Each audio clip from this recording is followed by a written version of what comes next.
O poder do pensamento positivo. Guia prático para a solução dos seus problemas diários. De Norman Vincent Peale. Livro original da editora Cultrix. Introdução. A finalidade deste livro é sugerir normas e dar exemplos que demonstrem não haver necessidade de você se deixar vencer por coisa alguma, podendo assim manter paz de espírito, melhor saúde e constante fluxo de energia. Em resumo, você poderá levar uma vida feliz e satisfeita. Disso não tenho dúvida alguma, pois tenho observado inúmeras pessoas aprenderem e seguirem uma norma de conduta simples que lhes tem proporcionado em suas vidas os benefícios acima. Tais asserções, que poderão parecer extravagantes, baseiam-se em demonstrações observadas na experiência humana. Realmente, muitas pessoas se deixam vencer pelos problemas da vida cotidiana. Passam os dias lutando, talvez até mesmo lamuriando-se, sob o peso de um penoso ressentimento para com aquilo que consideram a má sorte que a vida lhes reservou. Em certo sentido, poderá haver tal coisa como a sorte nesta vida, mas existe também um espírito e método pelos quais poderemos dominar e mesmo determinar essa sorte. É lamentável que as pessoas se deixem vencer pelos problemas, cuidados e dificuldades da existência, o que não deixa de ser completamente desnecessário. Ao dizer isso, certamente não ignoro nem mesmo menosprezo as dificuldades e tragédias do mundo, mas também não permito que elas predominem. Você poderá deixar-se dominar pelos obstáculos a ponto de eles o escravizarem e se tornarem os fatores dominantes. Sabendo como afastá-los do espírito, recusando-se a tornar-se mentalmente subserviente a eles e canalizando a força espiritual pelos seus pensamentos, você poderá sobrepujar os obstáculos que comumente poderiam esmagá-lo. Pelos métodos que delinearei, não haverá lugar para que tais obstáculos se interponham para destruir-lhe a felicidade e o bem-estar. Você apenas será vencido se quiser. Este livro lhe ensinará como não querer ser derrotado. O objetivo deste livro é direto e simples. Não há nele pretensão de oferecer lavores literários e tampouco demonstrar quaisquer conhecimentos desusados da minha parte. Foi escrito com o único fim de auxiliar o leitor a conseguir uma vida feliz, satisfeita e digna. Creio inteira e entusiasticamente em certos princípios realmente eficientes, que, se praticados, proporcionarão uma vida vitoriosa. É meu alvo expô-lo neste volume de uma maneira lógica, simples e compreensível, a fim de que o leitor possa aprender um método prático pelo qual chegue a construir para si, com a ajuda de Deus, a espécie de vida que deseja no âmago de seu coração. Se você ler este livro com profunda atenção, absorvendo cuidadosamente os seus ensinamentos e se praticar sincera e persistentemente os princípios e fórmulas nele expostos, irá experimentar extraordinária melhora em si mesmo. Usando a técnica nele delineada, poderá alterar ou modificar por completo as circunstâncias em que agora vive, passando a dominá-las ao invés de ser dominado por elas. Suas relações com as outras pessoas tornar-se-ão melhores. Você será bem-quisto. Apoderando-se de tais princípios, gozará uma nova e agradável sensação de bem-estar. Poderá atingir um grau de saúde que até então desconhecia e experimentar novo e inefável prazer na vida. Tornar-se-á uma pessoa mais útil e verá expandir a força de sua influência. Como posso ter tanta certeza de que a prática desses princípios produzirá tais resultados? É muito simples. Durante muitos anos, na igreja do Colégio de Mármore da cidade de Nova York, ensinamos um sistema de vida criadora baseado numa técnica espiritual, anotando cuidadosamente sua atuação na vida de centenas de pessoas. O que faço não é uma série especulativa de asserções extravagantes, pois tais princípios operaram de modo tão eficiente durante tão grande período de tempo que se encontram agora firmemente estabelecidos como uma verdade documentada e demonstrável. O sistema delineado é um método aperfeiçoado, realmente extraordinário, para se viver feliz. Em meus trabalhos escritos, inclusive vários livros, em meus artigos que semanalmente aparecem em quase uma centena de jornais, no programa para as estações de rádio que venho fazendo há mais de 17 anos, em nossa revista, o Guideposts, e nas palestras em dezenas de cidades, tenho ensinado esses mesmos princípios científicos, porém simples, para se obter a saúde e a felicidade. Centenas de pessoas os têm lido, escutado e praticado, e os resultados têm sido invariavelmente os mesmos: vida nova, nova energia, aumento de eficiência e maior felicidade.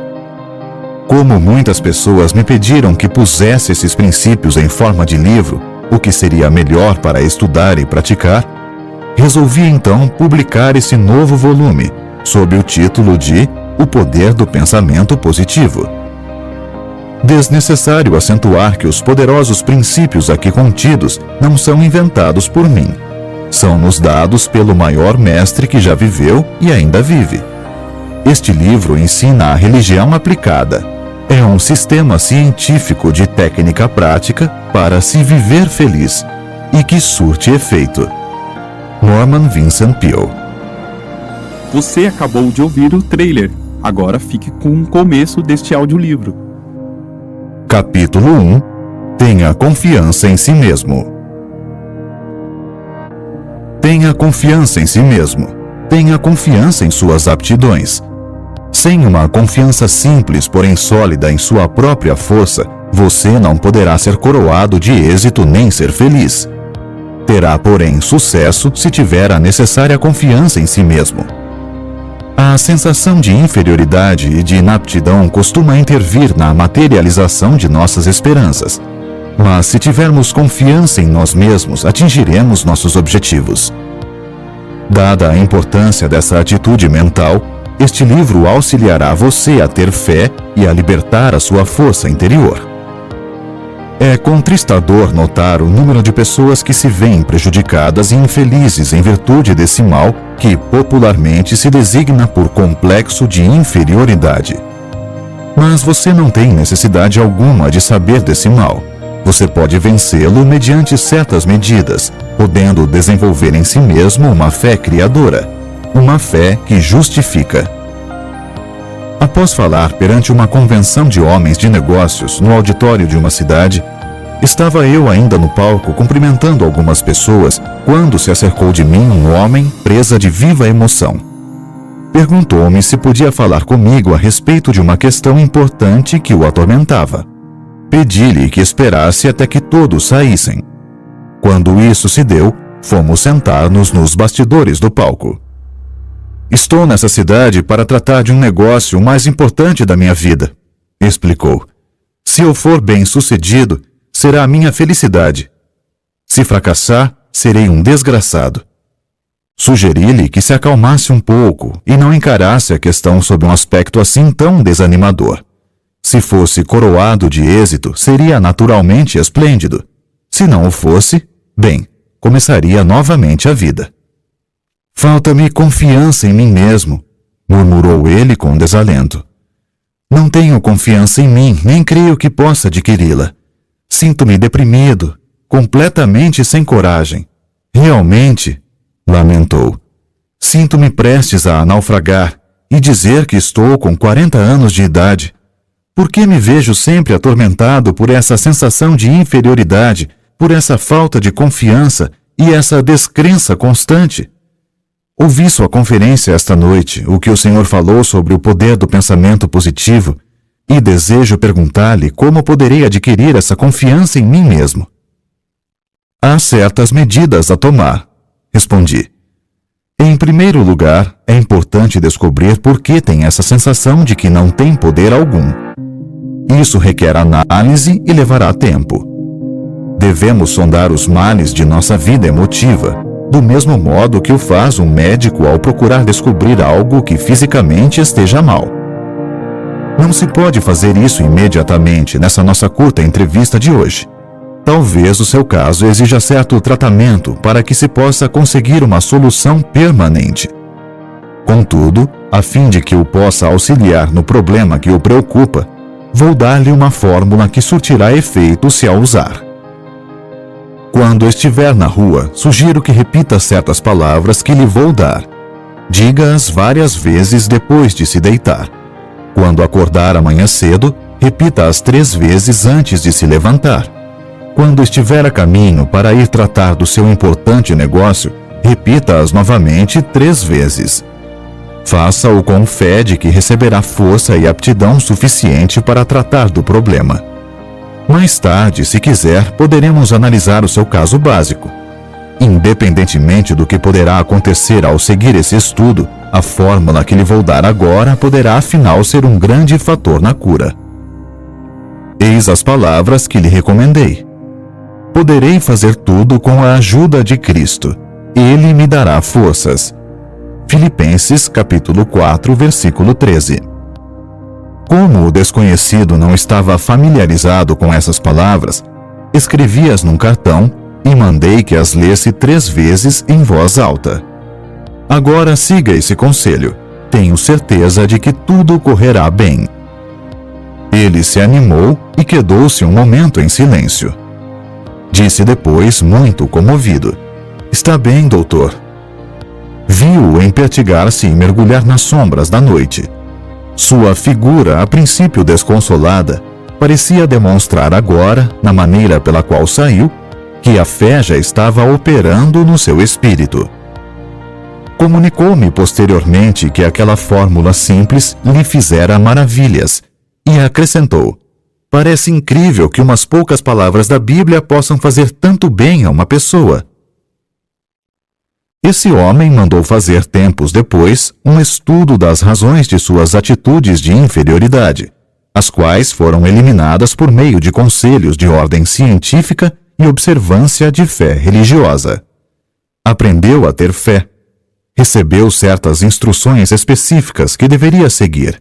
Essas serão dadas mais adiante neste capítulo. Adquiriu gradativamente uma forte, firme e razoável confiança. Não cessa de proclamar sua grande surpresa ao ver como as coisas lhe correm bem agora. Sua personalidade adquiriu um caráter positivo e não negativo, de modo que não mais afugenta o êxito, ao contrário, costuma atraí-lo para si. Possui agora verdadeira confiança em sua própria força. Há várias causas para a sensação de inferioridade e não são poucas as que se originam da nossa infância.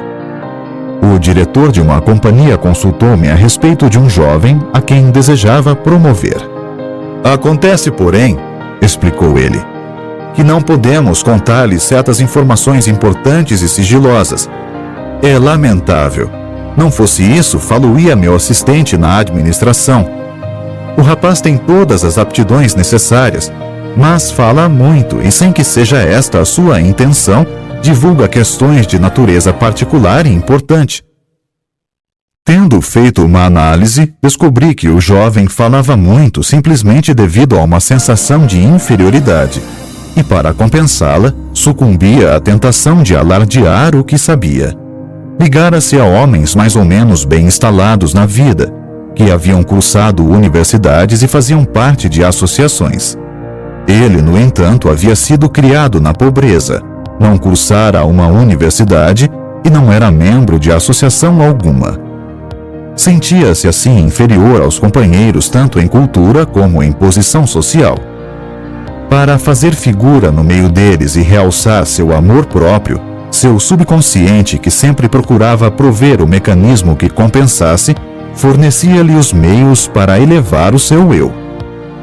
Sabia o que se passava na alta esfera da indústria e acompanhava o chefe a conferências, onde encontrava homens preeminentes e ouvia importantes conversações de caráter particular. Relatava aos companheiros boa parte das informações que não deviam transpirar, com o propósito de fazer com que eles o admirassem e invejassem. Isso servia para aumentar o seu amor próprio e satisfazer seu desejo de ser reconhecido como um grande elemento. O O chefe, um homem bom e compreensivo, quando percebeu a causa dessa característica de sua personalidade, fez ver ao rapaz as oportunidades a que suas aptidões poderiam conduzir. Descreveu-lhe também como aquela sua sensação de inferioridade fazia com que não se pudesse contar com ele em assuntos confidenciais. Caindo em si e observando depois sinceramente a técnica da fé e das orações, o jovem veio a tornar-se um valioso elemento na companhia. Sua verdadeira força tinha se libertado. Posso, talvez, por meio de uma referência pessoal, ilustrar a maneira pela qual muitos jovens adquirem o complexo de inferioridade. Quando menino, eu era extremamente magro. Tinha muita energia, fazia parte do time de corredores nas competições esportivas, gozava de boa saúde e era bastante rijo, mas muito magro. Isso me atormentava porque não queria ser magro. Desejava ser gordo. Chamavam-me de magricela e eu não gostava desse apelido. Preferiria que me chamassem de gorducho. Sonhava em ser valentão, forte e gordo. Fazia de tudo para engordar. Bebia óleo de fígado de bacalhau, consumia uma grande quantidade de milkshakes, sorvetes de chocolate com creme e nozes, bolos e tortas, mas era como se nada adiantasse. Não engordava mesmo. Passava noites acordado pensando no meu físico e sofria com isso. Continuei a tentar ganhar peso até quase os 30 anos, e foi então que, inesperadamente, comecei a engordar a olhos vistos. A gordura começou a preocupar-me. Passara da conta. Finalmente tive que fazer uma dieta para reduzir o peso. Foi um sofrimento poder conseguir um corpo mais ou menos razoável. Em segundo lugar, para encerrar esta análise pessoal que estou expondo, para mostrar aos outros como opera esse mal, eu era filho de um pastor e ninguém se esquecia de lembrar-me esse fato. Todos os companheiros podiam fazer o que bem entendessem, mas ai de mim se tentasse fazer uma pequenina coisa qualquer. Lá vinha a crítica. Oh, você, um filho de pastor? Não queria ser filho de pastor, pois é de se supor que seus filhos devem ser a delicadeza em pessoa. Desejava ser conhecido como sendo um valentão. Talvez seja essa a razão por que os filhos de pastores adquirem a reputação de serem algo intratáveis.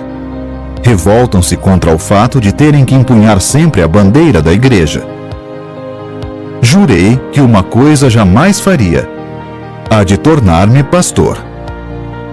Acontece que eu descendia de uma família cujos membros, na sua totalidade, eram artistas e gostavam de fazer discursos, uma coisa de que eu absolutamente não queria ouvir falar. Costumavam fazer levantar-me em público para discursar, e nessas ocasiões eu quase morria de medo. Ficava mesmo apavorado. Isso faz muitos anos. De quando em quando sinto ainda algo daquela desagradável sensação de outrora quando subo a uma tribuna para falar em público. Tinha que empregar todos os recursos conhecidos para despertar a confiança na força que, porventura, Deus me dera. Encontrei a solução do problema nas normas simples da fé que a Bíblia nos ensina. São princípios científicos e bons que podem curar qualquer pessoa do doloroso complexo de inferioridade. Empregando-os, a pessoa que sofre desse mal poderá descobrir e libertar a sua força interior, inibida em virtude de uma sensação de deficiência. Tais são algumas das origens do complexo de inferioridade que criam fortes barreiras em nossa personalidade. Ele advém de alguma emoção violenta em nossa infância, ou das consequências de certas circunstâncias ou de algo que fizemos a nós mesmos. É um mal que, da névoa do passado, surge nos recessos sombrios de nossa personalidade. Talvez você tenha um irmão que foi um brilhante estudante. Ele tirava as primeiras notas na escola e você as notas baixas, e isso durante todo o tempo do curso. Você acreditou que jamais alcançaria o mesmo êxito que estava reservado a seu irmão. Ele obtinha notas altas e você notas baixas. Isso fazia você pensar que nunca poderia melhorar sua situação. Aparentemente, não lhe passava pelo espírito que algumas das pessoas que não haviam tirado boas notas na escola eram justamente aquelas que tinham tido maior êxito na vida. O simples fato de alguém tirar notas brilhantes no colégio não quer dizer que esteja fadado a ser o homem mais importante do país, pois é bem possível que essas notas brilhantes cessem ao receber ele o diploma, e que a pessoa que teve notas baixas venha a receber depois, na vida, as verdadeiras notas altas. O segredo para eliminar o complexo de inferioridade, que é outro termo para a completa falta de confiança em si mesmo, está em impregnar o espírito de uma grande fé. Desenvolva sua fé em Deus, e isso o fará ter absoluta confiança em si mesmo. Consegue-se uma formidável confiança em si mesmo por meio de orações, lendo e absorvendo mentalmente a Bíblia e praticando as suas normas. Tratarei em outro capítulo das formas específicas de orações, mas desejo acentuar aqui que é de natureza particular a espécie de orações que produzem a fé necessária para eliminar o complexo de inferioridade. Orações superficiais, formalísticas e rotineiras não são suficientemente poderosas. Perguntaram a uma excelente senhora negra, cozinheira de uns amigos que tenho no Texas, como conseguiria vencer as suas dificuldades. Ela respondeu que os pequenos problemas podiam ser resolvidos por meio de orações comuns, mas que quando havia um problema muito grave, tornava-se então necessário muitas orações. Um dos meus mais interessantes amigos foi o finado Harlow B. Andrews, de Siracusa, Nova York. Um dos melhores homens de negócios e um dos mais competentes peritos espirituais que até então conheci. Declarou ele que o mal da maioria das orações está no fato de não serem cumpridas. Aprenda a fazer orações cumpridas para que possa, com fé, chegar a um resultado. Deus avaliará a pessoa de acordo com a magnitude de suas orações. Sem dúvida, ele tinha razão, pois dizem as Escrituras: de acordo com a tua fé é que receberás. Mateus capítulo 9, versículo 29. Portanto, quanto maior o problema, tanto maior a oração. O cantor Roland Hayes citou-me uma frase do avô, um homem que não teve a educação que o neto recebeu, porém, cuja sabedoria natural era evidentemente sólida. O mal de muitas orações é de não virem do fundo do coração. Aprofunde-se em suas dúvidas, temores e inferioridades. Ore muito, faça muitas orações, fazendo-as brotar do íntimo de seu coração, e conquistará uma vital e forte confiança em si mesmo. Procure um competente conselheiro espiritual e deixe-o ensinar-lhe como ter fé. A capacidade de possuir e utilizar a fé e de conseguir a libertação da força que ela proporciona é uma habilidade que, como qualquer outra, deve ser estudada e praticada, a fim de se chegar à perfeição. No fim deste capítulo, há uma lista de 10 sugestões para se vencer o complexo de inferioridade e desenvolver a fé. Pratique-as diligentemente e elas o auxiliarão a criar confiança em si mesmo, dissipando a sua sensação de inferioridade, por mais profunda que seja. Nesse ponto, desejo frisar que para adquirir essa sensação de confiança, é de grande eficiência a prática de infundir no espírito conceitos encorajadores. Se o seu espírito ficar obcecado por ideias de insegurança e inaptidões, será isso naturalmente devido ao fato de as ter deixado dominar-lhe o pensamento durante um longo período de tempo. É preciso que dê ao espírito outra qualidade de ideias mais positivas, o que conseguirá com repetidas sugestões de pensamentos estimuladores. Nas árduas atividades da vida cotidiana é preciso disciplinar o pensamento se se quer educar novamente o espírito e fazê-lo um gerador de energias. É possível, mesmo em meio aos trabalhos diários, alimentar o espírito com pensamentos estimuladores. Permita-me, leitor, que lhe fale sobre um homem que assim procedia, utilizando-se de um método característico. Numa manhã de rigoroso inverno, ele veio buscar-me no hotel numa cidade do Oeste Central, para levar-me a outra cidade 35 milhas distante, onde eu tinha que fazer uma palestra. Subimos ao automóvel. Ele passou logo a imprimir certa velocidade ao carro, o que achei algo inconveniente, pois a estrada estava escorregadia. Lembrei-lhe de que dispunhamos de bastante tempo e sugeri que moderasse a marcha. "Não se preocupe quando eu estiver guiando", respondeu ele. Eu mesmo costumava sentir muita insegurança, mas acabei dominando-me. Tinha medo de tudo, de andar de automóvel e de avião. Quando alguma pessoa de minha família fazia uma viagem, ficava preocupado até que regressasse. Vivia sempre com a sensação de que ia acontecer alguma coisa, e isso me tornava a vida um sofrimento. Vivia dominado por esse complexo. Não tinha confiança em mim. Esse estado de espírito refletiu-se em meus negócios. As coisas não me corriam muito bem. Mas descobri um plano maravilhoso que me eliminou toda aquela sensação de insegurança. Hoje em dia, tenho confiança em mim e na vida. Era este o plano maravilhoso. Ele apontou para 2 clipes fixados no painel do carro, logo abaixo do para-brisa, e depois tirou do porta-luvas um maço de cartões. Escolheu um e colocou-o debaixo do clipe. Lia-se no cartão: "Se tens fé, nada será impossível." Mateus, capítulo 17, versículo 20. Tirou o cartão e embaralhou com uma só mão os outros cartões, enquanto guiava com a outra. Pegou um ao acaso e colocou-o debaixo do clipe. Dizia o segundo cartão: "Se Deus estiver conosco, quem irá poder estar contra nós?" Romanos, capítulo 8, versículo 31.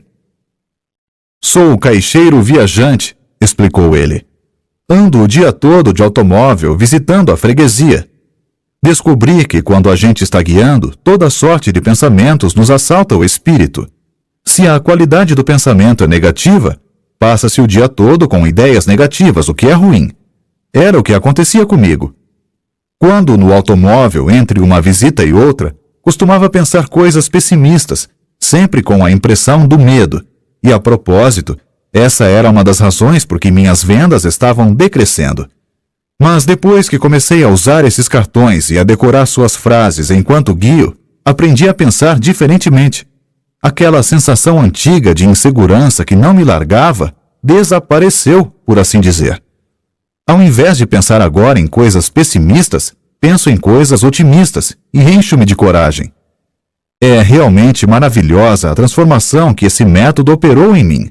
Auxilia-me nos negócios também. De fato, como pode uma pessoa esperar fazer uma venda se vai à casa do freguês com a ideia de que não conseguirá vender-lhe coisa alguma? Esse plano usado pelo meu amigo é muito sábio. Imbuindo o espírito com a afirmativa de que Deus está presente e o auxiliará, modificou realmente o processo de seus pensamentos. Deu paradeiro àquela sensação de insegurança que havia muito o dominava. Libertou-se-lhe a poderosa força que nele se achava inibida. Formamos essa sensação de insegurança ou segurança consonante à maneira de pensarmos.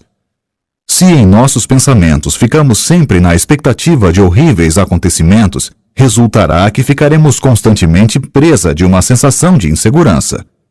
O que é ainda mais grave, tenderemos a criar, pela força do pensamento, as próprias condições que tememos.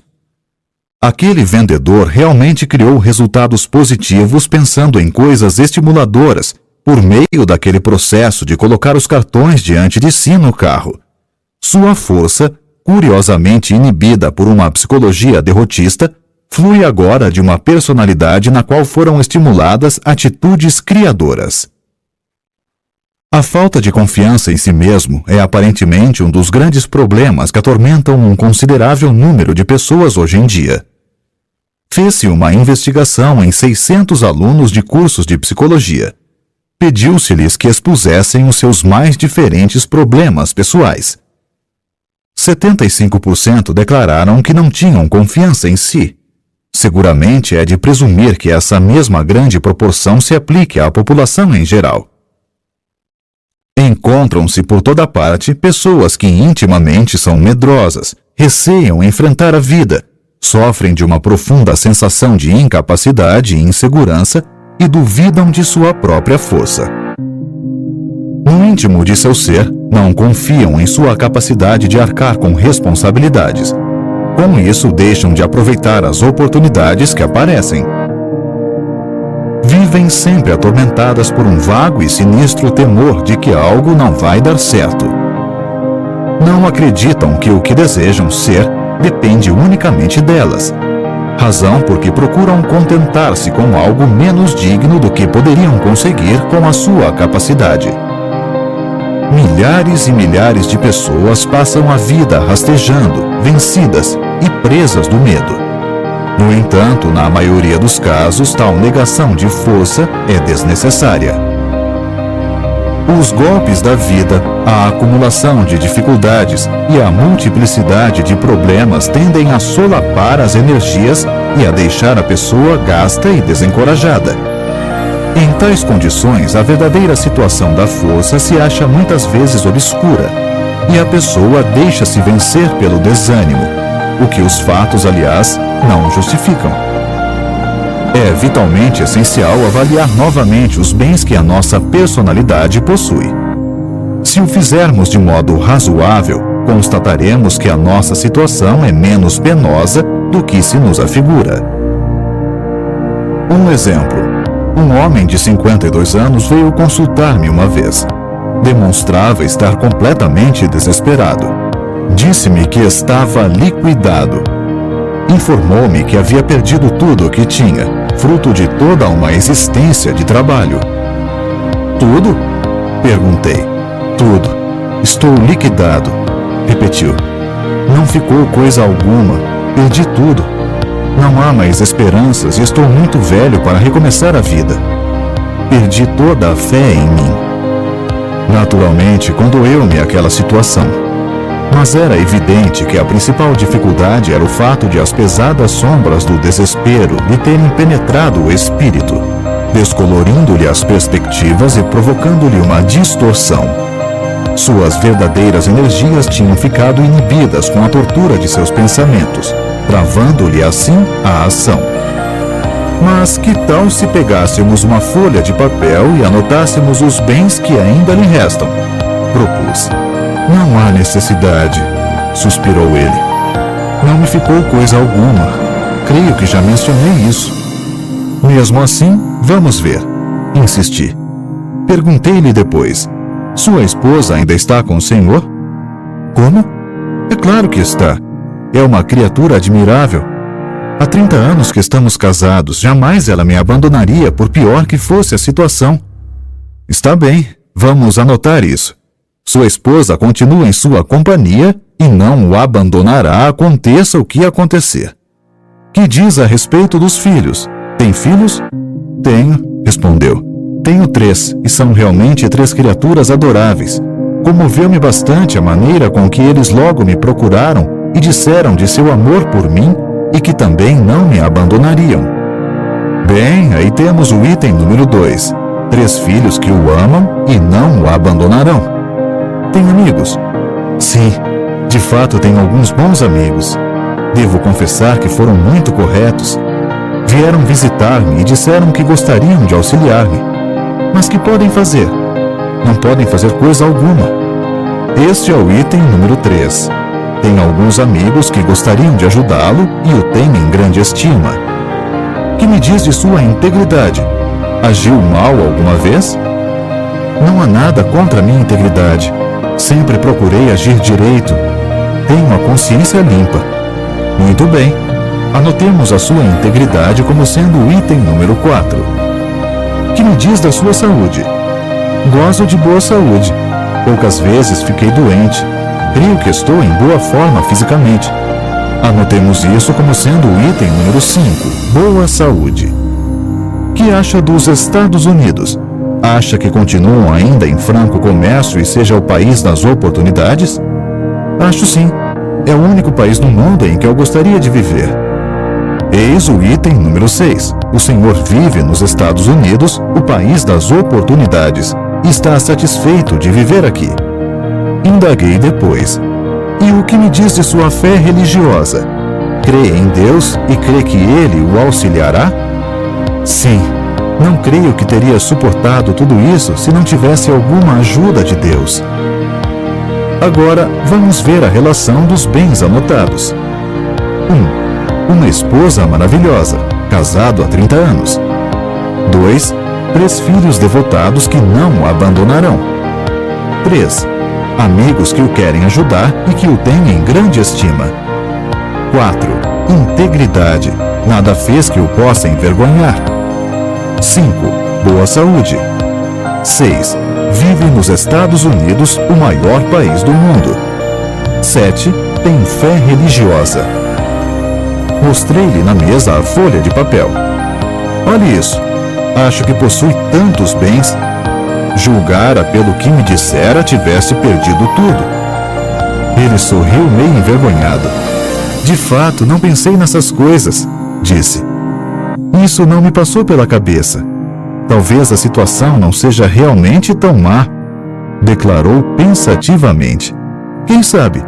Talvez pudesse começar de novo a vida se conseguisse apenas adquirir certa confiança e pudesse sentir alguma força dentro de mim. Bem, ele compreendeu tudo e tratou de começar a vida novamente. Conseguiu fazê-lo somente depois de ter modificado seu ponto de vista e sua atitude mental. A fé varreu as dúvidas que o assaltavam, e uma força, o bastante para vencer suas dificuldades, emergiu do íntimo de seu ser. Esse incidente ilustra uma profunda verdade expressa num documento muito importante do célebre psiquiatra Dr. Karl Menninger. Disse ele: as atitudes são mais importantes que os fatos. Vale a pena repetirmos essa frase para que possamos aurir a verdade que ela encerra. Qualquer fato que enfrentarmos, por mais penoso que seja, mesmo que pareça irremediável, não será tão importante como a nossa atitude para com ele. Da maneira como julgamos um fato é que poderemos ser derrotados antes que possamos tomar qualquer medida com relação a ele. Poderemos talvez permitir que o fato nos esmague mentalmente antes que comecemos a tratar realmente dele. Por outro lado, a observância de pensamentos otimistas e animadores pode modificar ou dominar inteiramente o fato. Conheço um homem que é muito valioso para a sua companhia, não por causa de qualquer habilidade extraordinária, porém, por causa do fato de ele sempre demonstrar ser possuidor de um espírito animador. Quando seus companheiros encaram com pessimismo certo problema, ele logo empresta um método a que deu o nome de o método aspirador de pó. Isto é, por meio de uma série de perguntas, ele aspira o pó do espírito de seus companheiros, arranca-lhes as atitudes negativas. Depois, muito serenamente, sugere-lhes ideias positivas com relação ao problema, infundindo-lhes novas atitudes, as quais lhes dão nova concepção dos fatos. Muitas vezes os companheiros comentavam os problemas, os quais lhes pareciam diferentes quando esse homem começava a operar sobre eles. É a atitude de confiança que cria a diferença, e ela não elimina a objetividade na avaliação dos fatos. A vítima do complexo de inferioridade vê os fatos através de atitudes que lhes são prejudiciais. O segredo para corrigir-se está simplesmente em adquirir uma visão normal que se incline para o lado positivo. Se você, leitor, se julga vencido e perdeu a confiança em sua capacidade de vencer, sente-se, pegue uma folha de papel e faça uma lista, não dos fatores que lhe são adversos, mas dos que tenha a seu favor. Se pensarmos constantemente nas forças que parecem estar contra nós, acabaremos transformando-as numa verdadeira força, o que, aliás, não se justifica. Elas tomarão uma consistência que na realidade não possuem. Mas se, ao contrário, encararmos mentalmente os nossos valores e os pesarmos e fixarmos neles os nossos pensamentos, realçando-os ao máximo, conseguiremos libertar-nos de nossas dificuldades, independentemente do que possam ser. As nossas forças interiores começarão a firmar-se e, com o auxílio de Deus, tirar-nos-ão da derrota para nos conduzir à vitória. Uma das mais poderosas concepções, que é seguramente a cura para a falta de confiança, é o pensamento de que Deus está realmente ao nosso lado, ajudando-nos. Este é um dos mais simples ensinamentos da religião. Deus Todo-Poderoso será nosso companheiro, não nos abandonará e auxiliar-nos-á até o fim. Nenhuma ideia é tão poderosa para desenvolver a confiança em nós mesmos como a dessa simples crença, quando praticada. Para praticá-la, basta afirmar: Deus está me ajudando. Deus está me guiando. Leitor amigo, despenda alguns minutos imaginando sua presença. Repita depois essa afirmação com fé. Trate de seus afazeres com a ideia de que aquilo que você afirmou e imaginou é verdade. Faça essa afirmação, imagine a sua presença, tenha fé e será senhor de si. A libertação das forças que esse processo estimula o surpreenderá. A sensação de confiança depende do tipo de pensamentos que habitualmente ocupa seu espírito. Pense no fracasso e pode estar certo de que se sentirá fracassado. Pratique, porém, pensamentos estimuladores. Faça disso um hábito dominante e acabará desenvolvendo uma forte sensação de capacidade que o habilitará a vencer quaisquer dificuldades. Realmente, a sensação de confiança aumenta a nossa força. Basil Ken disse certa vez: seja ousado, que forças poderosas virão em seu auxílio. A experiência prova a verdade desse conceito. Você sentirá que essas forças poderosas o estão auxiliando à medida que a sua crescente fé vai modificando suas atitudes. Emerson declarou uma grande verdade: somente vencem aqueles que acreditam poder vencer. E acrescentou: faça aquilo que você possa temer, que o temor desaparecerá.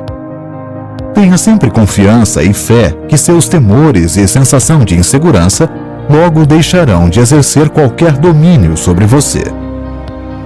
Uma vez, quando Stonewall Jackson preparava um ousado ataque, um de seus generais receoso fez objeções, dizendo que temia isso ou aquilo, etc. Jackson pousou a mão sobre o ombro de seu subordinado e disse-lhe: General, não se guie jamais pelos seus temores. O segredo está em encher o espírito com pensamentos de fé, confiança e segurança. Isso expelirá todos os pensamentos eivados de dúvidas e eliminará a falta de confiança. A um homem que durante muito tempo vivia atormentado por uma sensação de insegurança e temores, sugeri que lesse a Bíblia inteira, sublinhando com o lápis vermelho todas as citações nela contidas relativas à coragem e confiança. Ele acabou decorando-as. De fato, impregnou o espírito com os pensamentos mais sadios, mais felizes e mais poderosos que há no mundo. Esses pensamentos dinâmicos transformaram-no. De criatura desesperada que era, passou a ser um homem de força dominante. Foi notável a transformação que nele se operou em poucas semanas. De um espírito quase completamente fracassado, passou a ser uma personalidade confiante e inspiradora.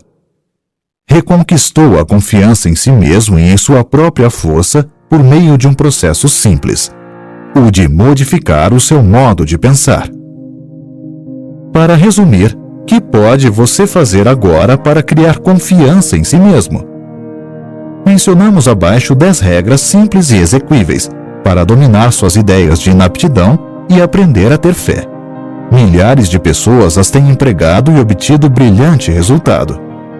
Comece a seguir esse programa que irá também criar essa confiança em si mesmo e em sua própria força. Você também terá essa mesma sensação de possante energia. 1. Formule e grave indelevelmente em seu espírito um quadro mental de si mesmo como sendo coroado de êxito em tudo. Mantenha sempre esse quadro no espírito. Não permita que desapareça. Seu espírito procurará desenvolver essa ideia. Jamais pense que irá fracassar. Jamais duvide da realidade dessa imagem mental. Seria perigosíssimo, pois o espírito sempre procura realizar aquilo que se imagina. Por conseguinte, imagine sempre o sucesso, por piores que as coisas lhe possam parecer no momento. 2. Toda vez que um pensamento negativo relacionado à sua força pessoal lhe assaltar o espírito, exprima deliberadamente um pensamento positivo para eliminá-lo. 3. Não crie obstáculos em sua imaginação. Deprecie todos esses pseudo-obstáculos. Reduza-os ao mínimo. As dificuldades devem ser estudadas e tratadas de maneira eficiente a fim de serem eliminadas. Devem ser encaradas apenas como se apresentam. Não devem ser ampliadas por pensamentos pessimistas. 4. Não se deixe atemorizar por outras pessoas. Procure imitá-las. Ninguém pode ter a sua eficiência. Lembre-se também que a maioria das pessoas, não obstante mostrar confiança em si, sente-se muitas vezes tão receosa e tão hesitante quanto você. 5. Repita 10 vezes ao dia estas palavras dinâmicas. Se Deus estiver conosco, quem irá poder estar contra nós? Romanos 8:31. Suspenda aqui a leitura e repita-as agora, lentamente e com confiança. 6. Arranje um competente conselheiro para ajudá-lo a compreender a razão de ser de seu modo de agir. Conheça a origem de sua sensação de inferioridade e indecisões, a qual muitas vezes tem muitas raízes na infância. O conhecimento de nós mesmos é um fator de cura. 7. Repita 7 vezes ao dia, em voz alta, se possível, o seguinte versículo: Poderei fazer tudo com a ajuda de Cristo. Ele me dará forças. Filipenses, capítulo 4, versículo 13. Repita-o agora. Esta declaração mágica é o mais poderoso antídoto que existe na Terra para os pensamentos pessimistas. 8. Avalie exatamente a sua própria capacidade e dê-lhe depois 10% de acréscimo. Não se torne egoísta. Trate de desenvolver o respeito próprio. Tenha confiança na sua própria força como sendo libertada por Deus. 9. Entregue-se a Deus. Para fazer isso, basta dizer simplesmente: Estou entregue a Deus. Creia depois que está recebendo, nessa ocasião, todas as energias de que necessita. Sinta-as fluindo para dentro de você. Afirme que o reino de Deus está na sua própria alma. Lucas capítulo 17, versículo 21. Na forma de uma força apropriada para enfrentar a vida. 10. Lembre-se que Deus está com você e que nada poderá vencê-lo. Creia que está agora recebendo dele toda a força necessária.